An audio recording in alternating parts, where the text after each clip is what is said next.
Imagine for a moment that death wasn't an end, but a high-stakes journey. Imagine believing that if your physical body withered away, your soul would wander the universe forever, homeless and lost. For the ancient Egyptians, this wasn't a spooky story, it was their reality. They didn't preserve their dead because they were obsessed with the macabre, they did it because they were obsessed with life.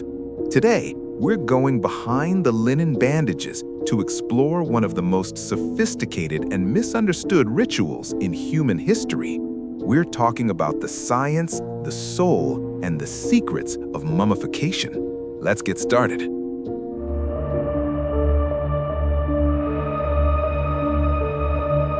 To understand mummification, you have to throw out everything you know about modern funerals. In ancient Egypt, mummification wasn't just a way to keep a body from decaying. It was a fundamental requirement for the afterlife. They believed the soul, the essence of who you are, could only return to a body that remained intact and recognizable. Think of the body as a docking station for the spirit. If the station was destroyed, the spirit had nowhere to land. Mummification was, quite literally, the bridge between the mortal world and eternity. For the Egyptians, life on Earth was just a dress rehearsal. They viewed death not as a game-over screen, but as a transition to a different stage of existence called the duat. Because this next stage lasted forever, preparing for death was actually more important than preparing for life. People would save their entire lives, commission tombs, and pre-order their mummification packages just to ensure they were ready for the big move. It sounds a bit intense to us, but to them, it was the ultimate insurance policy. Now, why was the body so important? Because the Egyptians believed a human wasn't just one thing. You were made of several spiritual elements. First, there was the Ka, your life force or double, which needed food and a body to inhabit. Then there was the Ba, often depicted as a bird with a human head, which represented your personality and could travel between the worlds of the living and the dead. Finally, there was the Akh, the transfigured spirit that lived among the stars. For these pieces to function, they needed the physical body to serve as their point of reunion every single night. This brings us to the why. If the physical body was lost, burned, or decayed beyond recognition, the connection was severed. The loss of the body meant the second death, an absolute ending where the soul would cease to exist. To an ancient Egyptian, that was the most terrifying thought imaginable.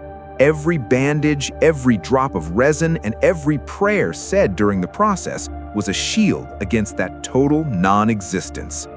You might think every Egyptian ended up as a mummy, but that's a bit of a myth. Mummification was a business, and like any business, there were tiers.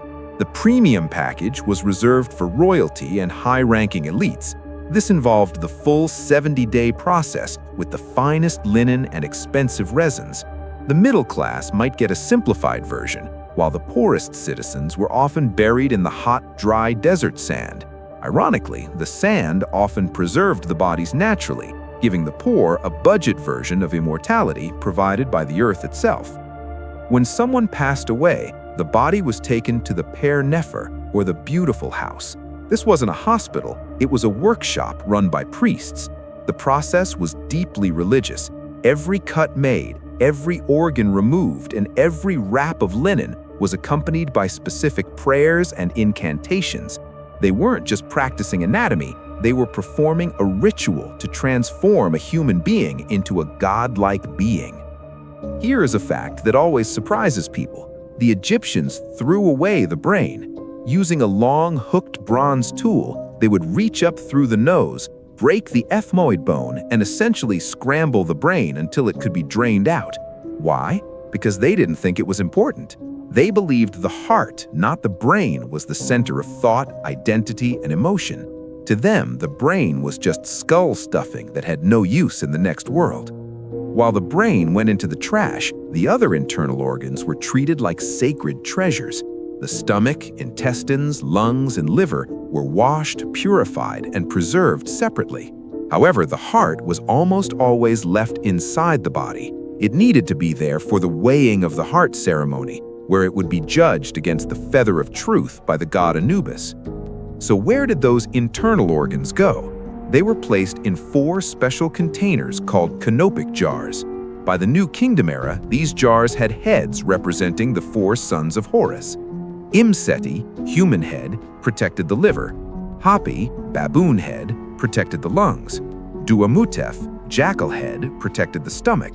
Kebesanuf, falcon head, protected the intestines. Each organ had its own divine bodyguard to ensure it stayed safe for eternity. If there is one magic substance in mummification, it's natron. It's a naturally occurring salt found in the Wadi Natron Valley. Natron is a powerhouse because it does 2 things.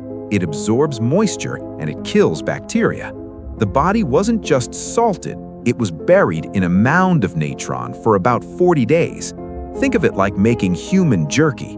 By the time the natron was removed, the body was leathery, dry, and completely resistant to decay.